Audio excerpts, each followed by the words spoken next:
പ്രിയപ്പെട്ടവരെ, എല്ലാവർക്കും നമസ്കാരം. ഞാൻ സജന സത്താർ, അലനല്ലൂർ ഗ്രാമപഞ്ചായത്തിന്റെ പ്രസിഡന്റാണ്. അലനല്ലൂർ ഗ്രാമപഞ്ചായത്ത് 23 വാർഡ് ചളവ പ്രദേശത്ത് താമസിക്കുന്ന പെയിന്റിംഗ് തൊഴിലാളിയായ ജ്യോതി ബസുവിന്റെ ഭാര്യയും 2 പെൺകുട്ടികളുടെ അമ്മയുമായ സരിത എന്ന സഹോദരി 2 കിഡ്നികളും തകരാറിലായി അടിയന്തരമായി ശസ്ത്രക്രിയ ആവശ്യപ്പെട്ടിരിക്കുകയാണ്.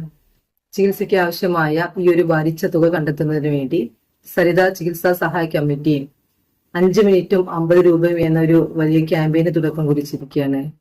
നിങ്ങൾ കാണുന്ന ഈ ഒരു വീഡിയോ പരമാവധി നിങ്ങളുടെ പരിചയക്കാരിലേക്ക് ഷെയർ ചെയ്യണമെന്നും താഴെ കാണുന്ന QR കോഡിൽ ഒരു 50 രൂപ നൽകി നമ്മുടെ ഈ ഒരു സഹോദരിയെ നമുക്കിടയിലേക്ക് കൊണ്ടുവരാൻ നിങ്ങൾ ഏവരുടെയും നിസ്സീമമായ സഹകരണം ഉണ്ടായിരിക്കണമെന്ന് അലനല്ലൂർ ഗ്രാമപഞ്ചായത്തിന് വേണ്ടി നീതമായി അഭ്യർത്ഥിക്കുകയാണ്.